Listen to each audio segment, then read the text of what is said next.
সেইটাই। মতির মা চাচির কথাই এখন তাকে বল গিয়ে। রাজের বউরে মলম দিয়ে এদিকে আয়, কথা আছে। ধর আংটিটাও দিয়ে আয়, নইলে পাঁচ কথা শুরু হইব। তোর পায়ের ব্যথা কমেছে? হ্যাঁ আপু, কমছে আলহামদুলিল্লাহ। নাও মলম রাখো। এটা রাতে মতির মা চাচি এসে তোমার পায়ে লাগিয়ে দিল, তুমি ঘুমিয়েছিলে বলে বলতে পারোনি। এই আংটিটা নাও, আম্মা দিয়েছে কালকের উপহারে, সবার ভাগে একটা করেই পড়েছে।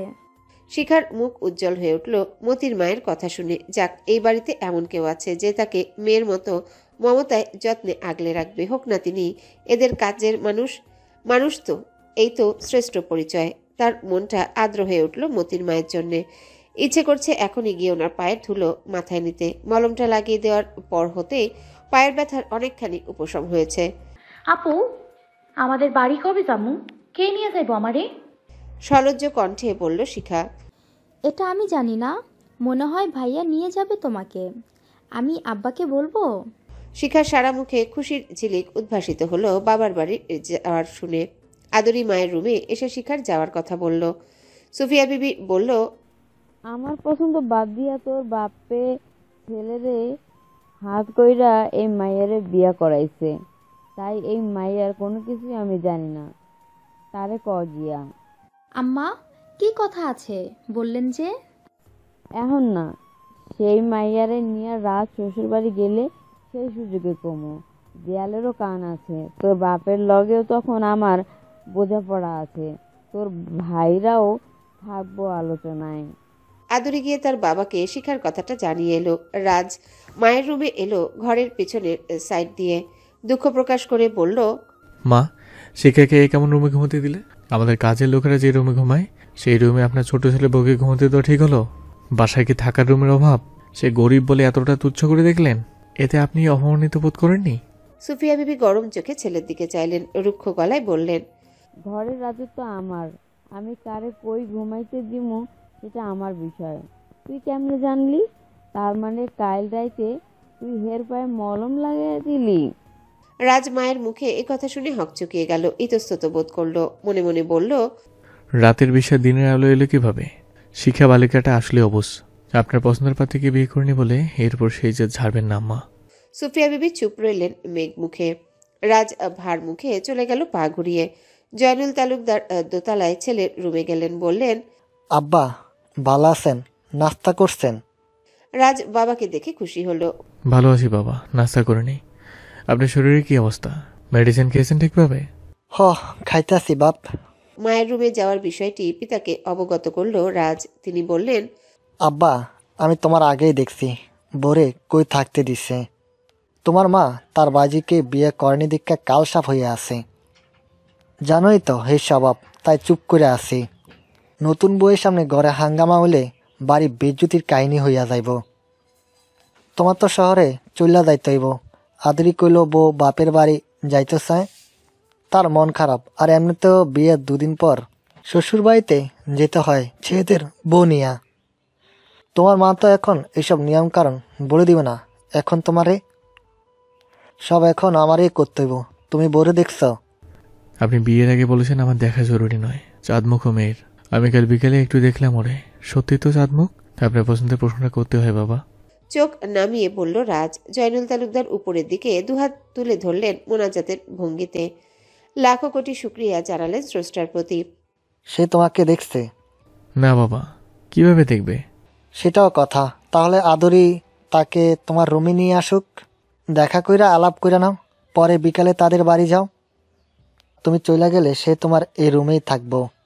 যখন তুমি বাড়ি আইবা সে অন্য রুমেই ঘুমাইবো। রাজ বাবার আদেশের অপেক্ষার প্রহর গুনছিল। বাবাকে সে ভালোবাসে, শ্রদ্ধা করে, মানে। অবাধ্য হতে পারে না বাবার। কেউ আনতে হবে না বাবা, তাকে বলার দরকার নেই। সে পায়ে ব্যথার জন্য সিঁড়ি বেয়ে উপরে আসতে পারবে না। আমি নাস্তাকে রেডি হয়ে নিজেই যাব তার রুমে। সারপ্রাইজড হবে। হ, তাইলেও ভালো, আগের থেকে পরিচিত হয়ে নিলে ভালো। নয়তো আচমকা তোমার দেখলে বরকাইয়া যাইতে পারে। ছোট মেয়ে। সে ছোট বলেই তো তাদের পক্ষ থেকে থানায় যেতে হলো। আপনার অনুমতি নেওয়ার জন্য। হ্যাঁ, কাল আমারও চেয়ারম্যানে জিঙেল, এত অল্প বয়সী মেয়েরে বিয়ে করালাম, পুলিশ বাড়িতে আসে নাই, জেরা করে নাই, আমি চেয়ারম্যানের কইলাম সব হাত করছি। আচ্ছা আব্বা থাকো, গেলাম একটু জিরামু। নাস্তা খেয়ে শিখা রুমে একা বসে আছে, পাংশুটে মুখ। কেউ কোনো কাজের ফরমায়েশ দিচ্ছে না। কি করবে সে? যেচে কাজ করতে গেলেও যদি কথা শুনতে হয়। নির্লিপ্ত চাহনি জানালার ফাঁক গলিয়ে নারিকেল সুপারি বাগানের দিকে। তার হৃদয়ে নব ও বরের মুখ দর্শন করার কোনো উদ্গ্রীবতা ও উৎফুল্লতা নেই, বরং চায় না দেখা হোক, না কাছাকাছি হোক। কাঁচা বয়স, জ্ঞান সীমিত, তাই বুঝে নিল নিচু দরিদ্র ঘরের মেয়ে আমি। রাজকপাল নিয়ে জন্মেছি বলেই এমন বড় অবস্থাপন্ন ঘরের বউ হওয়ার সৌভাগ্য হলো। পরিবারের লোক বেশি, আর লোক যেখানে বেশি সেখানে দোষ ত্রুটিও বেশি।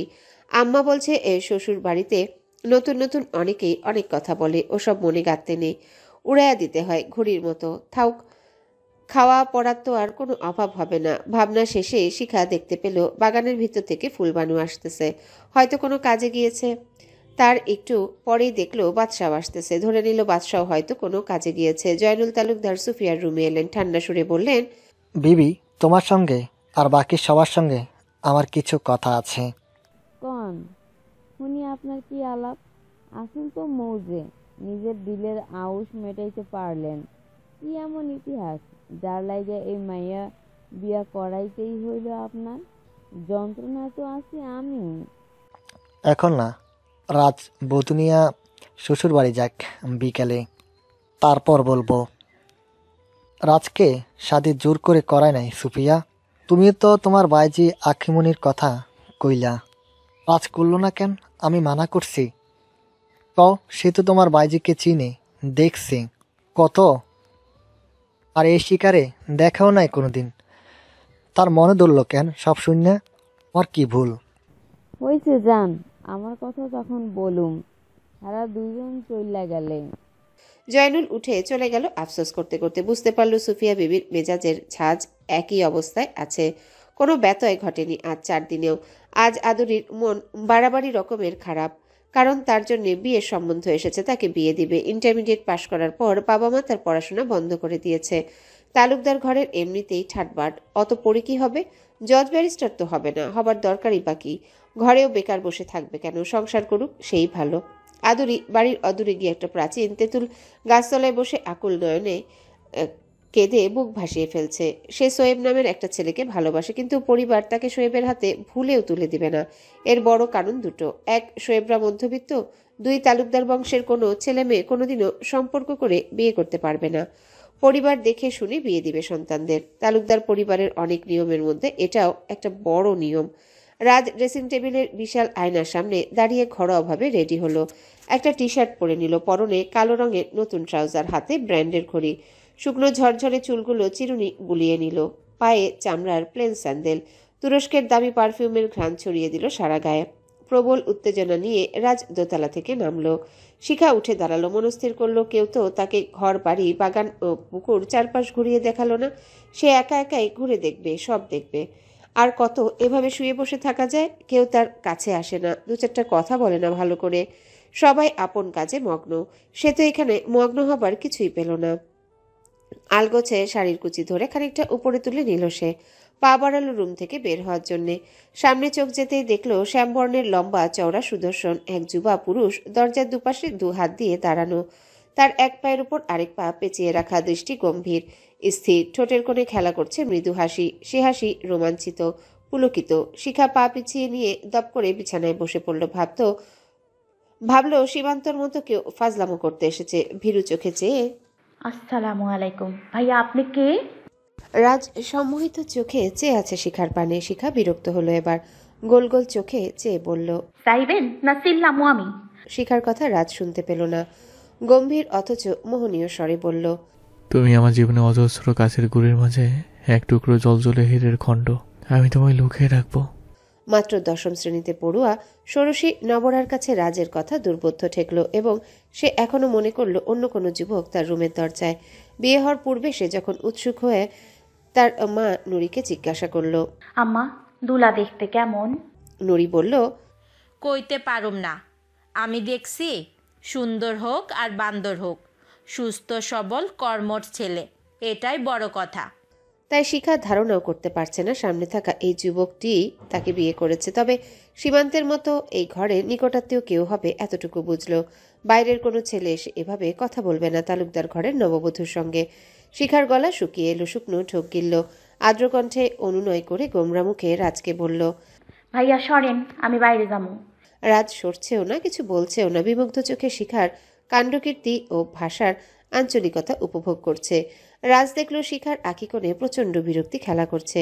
শিখা রাজকে ডিঙিয়ে বের হয়ে যেতে চেষ্টা করলো। রাজ শিখাকে ছুল না, আটকানোর চেষ্টাটুকু করলো না। তবুও শিখা বের হতে পারল না, ব্যর্থ হলো। কারণ পুরো দরজায় দখল করে রাজ দাঁড়িয়ে আছে। অপরদিকে একজন যুবকের পায়ে ধাক্কা দিয়ে সরিয়ে ফেলবে সেই সাহস ও বাহুশক্তি শিখার মাঝে নেই। শিখা ফের এসে বিছানায় বসলো। এবার শিখার মাঝে বিরক্তি ও ক্রোধ মিশে একাকার হয়ে গেল। ক্রোধের তোড়ে তার মুখ ফসকে বেরিয়ে এলো, এমন ডাব কইরা চাইয়া আছেন কেন? জীবনে আর কোনোদিন মেয়ে মানুষ দেখেন নাই? রাজ সম্বিত ফিরে পেল, মেলানো ঠোঁট ফাঁকা হলো। তৃষ্ণার্ত পথিকের ন্যায় ধীর কণ্ঠে বলল, দেখেছি, বহু দেখেছি, তবে তোমার মতো দেখিনি। আমি কি তোমার সঙ্গে একটু গল্প করতে পারি? শিখা অদ্ভুত চাহনি নিক্ষেপ করলো রাজের দিকে। অসহিষ্ণু কণ্ঠে বলল, না পারেন না। আপনি কেন আমার সঙ্গে গল্প করবেন? এই ঘরে সবাই মেল্লা করা, জানেন না? দেখতে পাইলে আমার বদনাম হইব। আপনারেও ছাড়বো না, সইলা যান, আল্লাহর দোহাই লাগে। রাজ ঠোঁট ভিড়িয়ে মুচকি হাসলো। জানতে চাইল, কে সবচেয়ে বেশি করা রাজবধূ? আপনি যার নাম নিলেন উনি? রাজ? হ্যাঁ। তাকে দেখেছো তুমি? না, দেখতে চাইও না। রাজ মর্মাহত হলো শিখার কথায়। মুখের হাসি মিলিয়ে গেল। ব্যথিত চিত্তে জানতে চাইল, কেন বধূ, কেন চাও না? উনি সবচেয়ে বদরাগী। গতকালই অনুষ্ঠানের মাঝে উনি নাকি মারামারি করছে শুনলাম। ও, তোমার পায়ের ব্যথা কমেছে? কমছে। মতির মা খালা রাইতে আইসা মলম লাগাইয়া দিছে।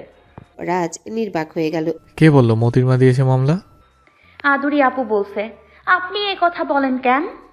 চইলা যান না। দুর্বল স্বরে বলল শিখা। রাজ চুপ রইল। যা বুঝার বুঝে নিল। শিখাকে বিয়ে করার জন্যই সবাই তার বিপক্ষে চলে গিয়েছে। যাবো শিখা, এই যে আমাদের গল্প করা হয়ে যাচ্ছে, ভেতরে এসে একটু বসি। না, অন্যের বউয়ের পাশে আপনি কেন আসবেন? এটা আমার গুনাহ হইব। আমি কিন্তু এখন সত্যি চিল্লানি দিমু জোরে। সম্মান হারাইয়েন না, সম্মান হারাইয়েন না কইলাম। শিখার চরিত্রের দৃঢ়তা রাজের অতৃপ্ত হৃদয়ে অনাবিল আনন্দ ও প্রশান্তি বয়ে দিল। রাজ আপন মনে বলল, তুমি হীরের চেয়েও খাঁটি, ফুলের চেয়েও পবিত্র, সবুজের চেয়েও মায়াময়, শরাবের চেয়েও নেশাময়। সোনায় খাদ আছে কিন্তু তোমার মাঝে কোনো খাদ নেই। তুমি নিখুঁত, স্রষ্টার অপূর্ব সৃষ্টি। তোমাকে নিয়ে বড্ড ভয় আমার রাজবধূ। কিছু কইলেন? না তো। তাইলে যান না। অমন খাম্মার মতন খারাই আছেন কেন? কেউ আইসা পড়বো। সইরা যান। কেউ আসবে না এখন, বরং আমাকে দেখে সবাই সরে যাবে। আপনার এত পাওয়ার? শিখার এই প্রশ্নের উত্তর রাজ সচেতনভাবেই এড়িয়ে গেল। বলল, কথার পেটে কথা বলতে গিয়ে তোমার সঙ্গে কিছু কথা হলো, বেশ ভালো লাগলো। আমি বলতে এসেছি বিকালে তোমাকে তোমাদের বাড়ি নিয়ে যাব। আপত্তি আমার সঙ্গে যেতে? আপনার লগে যামু না, অন্য কারোর লগে যামু। আমার সঙ্গে নয় কেন? যে অন্যের বউয়ের লগে এত সময় কথা বলে সে বেশি সুবিধার না। রাজ মৃদু হাসল। তাহলে রাজের সঙ্গে যাবে? না, ওনাকে ডর লাগে। রাজের ব্যাকুল হিয়া আবারও বেদনায় আচ্ছন্ন হয়ে গেল। সূচনায় হলো যার ভয় দিয়ে। তার সঙ্গে প্রণয় হবে কিভাবে, হৃদয়ের লেনদেনও করব কিভাবে ভেবেই হতাশ রাজ। আপনি চলে যান না, আমার গলা শুকাইয়া আসছে, পানি খাইতে বাইর হমু। রাজ সরে গেল না। দরজায় এভাবে দাঁড়িয়ে থেকেই গম্ভীর স্বরে জোরে ডেকে উঠল, এই কে আছিস? এক গ্লাস পানি নিয়ে আয় জলদি। বরকত দৌড়ে এলো গ্লাস ভর্তি পানি নিয়ে। রাজের হাতে দিয়েই চলে গেল পা চালিয়ে। রাজ হাত প্রসারিত করে শিখার দিকে পানির গ্লাস এগিয়ে দিল। শিখা গ্লাস নিয়ে বিছানায় বসে গলা তুলে সব পানি খেলো। গ্লাস রেখে দিল চেয়ারের উপরে। আচ্ছা রাজবধূ, গেলাম। তুমি তো আরামে বসে বসে কথা বলছো, আমার পা ব্যথা হয়ে গেল দাঁড়িয়ে থেকে গল্প করতে করতে। ওমা, আপনারে আমি কইছি আমার লগে গল্প করেন? তুমি বলোনি, আমার প্রয়োজনে আমি বলেছি বিকেলে রেডি থেকো, আমি ছাড়া আর কেউ নেই তোমাকে নিয়ে যাওয়ার। রাজ হনহন পায়ে দোতলায় নিজের রুমে চলে গেল। ধপাস করে উপর হয়ে বিছানার উপর পড়ল। মাথার ঘন কালো চুলগুলো খামচি দিয়ে ধরল। ভাবল, প্রকৃতি ও স্রষ্টার নিয়মগুলো বড় সুনিপুণ, দুর্লভ ও আকর্ষণীয় জিনিসগুলো থেকে মানুষকে অনেক দূরে রাখে। সহজে পেতে দেয় না, যেন মানুষ তার কদর বোঝে ও সঠিক মূল্যায়ন দিতে পারে। সহজলভ্য জিনিসগুলো সহজে মূল্য হারায়। সামান্য একটা কিশোরীর সামনে দাঁড়িয়ে সে নিজের পরিচয় দিতে পারল না, ভেবেই তার কুণ্ঠাবোধ হচ্ছে। গ্যাস লাইট দিয়ে দামি একটা সিগারেট জ্বালিয়ে নিল, শুকটান দিয়ে লম্বা করে ধোঁয়া ছাড়লো সিলিং ফ্যান বরাবর। ব্যালকনিতে গিয়ে দাঁড়ালো। রাজ চলে গেলে শিখা নিজে নিজে বকল রাজকে, অসভ্য, বেয়াদব, বেহায়া ছেলে কোথাকার। শিখা বেরিয়ে গেল রুম হতে, নিজে নিজেই এদিক সেদিকে হেঁটে হেঁটে সব দেখতে লাগলো। ঘরের সামনে গিয়ে উঠানে পা রাখলো, দেখলো দ্বিতল বিশিষ্ট বিশাল পাকা ঘর রাজদের। আঙিনার এক কোণে বড় একটা বাগান, বিলাস ফুল গাছ, তার বহু শাখা প্রশাখা ছড়িয়ে রয়েছে ছাদের একাংশ জুড়ে। আঙিনার এক পাশ ভরে রয়েছে গোলাপি আভার বাগান বিলাসে। ফুলের এত শোভা, এত সমারোহ সে ইতিপূর্বে আর দেখেনি। বাড়ি হলে এতক্ষণে ফুলগুলো কুড়িয়ে নিত সে, কিন্তু এটা তার শ্বশুর বাড়ি, এমন করা যাবে না। শিখা ঘরের ভেতর চলে গেল। রাজ উপর থেকে শিখাকে দেখছিল, দৃষ্টির সমস্ত গভীরতা দিয়ে নিংড়ে নিল তার কিশোরী বধূর রূপসুধা। শিখা উকি মেরে মেরে প্রতিটা রুম দেখল, কিন্তু কোন রুম কার বা কিসের স্পষ্টত বুঝে উঠল না। ঘরের ভিতর মাঝখান দিয়ে ভাগ করা দেয়ালের সাহায্যে শিখা বিপরীত পাশে গেল। আস্তে করে একটা রুমের চাপানো দরজা মেলে ধরল। ভিতর থেকে মেয়েলি কণ্ঠ ভেসে এলো, কে? ভিতরে আসো। শিখা কিঞ্চিত সাহস করে রুমের ভেতর গেল গুটিসুটি পায়ে। সারল্যমাখা চোখে তাদের দিকে চাইল। তার চাচি শাশুড়ি আমেনা বেগম বসে বসে সুপারি কাটছেন। শিখাকে বলল, শিখা সালাম দিয়ে জুবায়েরের নানি হারিসা খাতুনকে। তিনি বললেন। শিখা চুপ রইল লজ্জা বনত মুখে। আমেনা বেগম বলল, হমা, এইটা আমাকেও রাজের বউ। তোর ভাসুরের নজর ভালাই, মাশাল্লাহ। আল্লাহ মানিক জোরে বাঁচাইয়া রাখুক সকল অশুভ শক্তির হাত থেকে। বউ, তুমি আবার কিসে পড়ো? চাচি আম্মা সামনের বছর মেট্রিক দিমু। বোন, তুমি চইলা যাও। তোমার হৌরি ননদ দেখলে কইব আমরা মা মাইয়া তোমারে কান পড়া দিতে ডেকে আনছি। এর লেগে হেগো সাইডে যাইও না আমরা তেমন, নইলে তোমার লগে আমি কত রং ঢঙ্গের রসালের গল্প জুড়াইয়া দিতাম। শিখা অবদের মতো তাদের কথা শুনল, কিন্তু মর্ম আজ করতে পারল না। সে উঠে চলে গেল নিজের রুমে। বিকেলে শিখা গোসল করে রেডি হয়ে নিল। জ্যোৎস্না তাকে শাড়ি পরিয়ে দিয়েছে। রাজের সঙ্গে তার সারাদিন আর দেখাও কথা হয়নি। বিকালে একটা বেবি ট্যাক্সি চলে এলো তালুকদারের উঠোনে। রাজ রেডি হয়ে ভিতরে গিয়ে বসলো। শিখা বোরখা পরে বড়দের সালাম দিয়ে নিল। আদুরিকে যেতে বলল শিখা, কিন্তু অপমানিত হতে হলো তাকে। কি আছে তাদের বাড়িতে বেড়াবার মতো? শিখা চুপচাপ গিয়ে ট্যাক্সিতে উঠে বসলো। পাশাপাশি দুজনে বসে আছে, কেউ কিছু বলছে না। পথে বাজারে ট্যাক্সি থামিয়ে রাজ শ্বশুর বাড়ির জন্য অনেক কিছু কিনে নিল। শিখা আপ্লুত হয়ে গেল দেখে। বদ ছেলেটা তো দেখি বড় মনের, নাকি চাচা মিয়া শিখায় দিছে, আল্লাহ জানে। বাড়িতে পৌঁছালে শিখা মায়ের গলা জড়িয়ে হাউমাউ করে কান্না করে দিল। বোন আলোকে কোমর পেঁচিয়ে ধরে অবিরাম কাঁদতে লাগলো। তারা ভেবাচাকা খেয়ে গেল। বেবি ট্যাক্সি চালক রাজের নির্দেশে সব শিখাদের ঘরের ভেতর নিয়ে রাখলো। ভাড়া নিয়ে সে চলে গেল। রাজ ঘরে এসে নুরি ও আলোকে সালাম দিল। বাইচা থাকো বাবা, বিশ্রাম নাও রুমে গিয়া।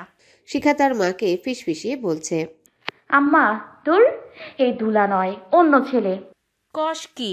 রাজ শুনতে পেয়ে দুষ্টুমি হেসে সামনের রুমে চেয়ার টেনে বসলো। যে কোনো সময় মেয়ে জামাই আসবে, তাই আগে থেকে তারা নতুন চাদর বিছিয়ে শিখার রুম গুছিয়ে রেখেছে।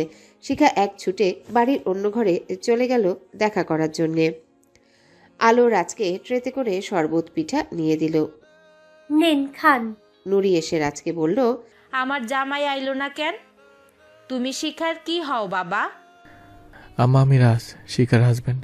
ওকে এখন আমার পরিচয় দেয়নি, প্লিজ আপনারা ওকে বলে দিন না। দুষ্টুমি করে কিছুক্ষণ পর আমি বলে দিব, আর আমি রাতেই চলে যাব, আপনি যেমনটি চেয়েছেন। নুরি ও আলো প্রাণোচ্ছল হেসে দিল। নুরি বলল, মাশাল্লাহ, আমার রাজপুত্র জামাই। তুমি চইলা যাইবা? আলো বলল, বাহ, মজা তো বিষয়টা। আমি আর আম্মা শুনে তো বেকুব হইয়া গেলাম, না বলবো না আমরা। শিখা বেশ সময় অতিক্রম হলে চঞ্চল চড়ুইয়ের মতো তিরিং তিরিং করতে করতে নিজেদের ঘরে এলো। রাজ এতক্ষণ সামনের রুমে খাটে শোয়া ছিল। সন্ধ্যার পর শিখা তার রুমে পড়ার টেবিলে বসলো। রাজ তার রুমে ঢুকে পড়ল। সোজা হয়ে খাটের উপর পা তুলে শুয়ে পড়ল। শিখা তড়াক করে লাফিয়ে উঠল, ভয়ঙ্কর চাহনি ফেলে বলল, কি ব্যাপার? আপনি আমার পার্সোনাল রুমে আইসা শুয়ে পড়লেন কেন? বাইর হন, চইলা যান কইলাম। তোমার পার্সোনাল রুম আর আমার পার্সোনাল রুম একই রাজবধূ। আমি কোথায় যাব? শিহরিত কণ্ঠে বলল রাজ। মানে? তোমার বরের নাম কি? রাজ। আমি রাজ, তোমার রাজবর, আর তুমি আমার রাজবধূ। শিখার গোটা পৃথিবী দুলে উঠল। প্রবল ভূমিকম্পের ন্যায় পেলব অঙ্গখানি কেঁপে উঠল এক লহমায়। এক অচেনা অনুভূতির তাণ্ডব লীলায় সে চুরমার হয়ে যাচ্ছে। নিজের কানো চোখকে বিশ্বাস করতে পারছে না। এদিকে সেদিন বিকেলে মতির মা সব কাজের লোককে জড়ো করলো, বলল, তগো সবাই লগে জরুরি কথা আছে খাড়া। সেই সন্ধ্যার পরেই জয়নাল তালুকদারের পরিবারের সবাইকে খবর দিল নিজের রুমে যাওয়ার জন্য জরুরি আলাপ আছে। হ্যালো বন্ধুরা, পরবর্তী পার্ট খুব তাড়াতাড়ি আসবে, তো সবাই অপেক্ষায় থাকো। আর চ্যানেলটি যারা এখনো সাবস্ক্রাইব করোনি তারা পরবর্তী পার্ট দেখার জন্য চ্যানেলটি সাবস্ক্রাইব করে রেখো। ধন্যবাদ সবাইকে, আমাদের সাথেই থেকো।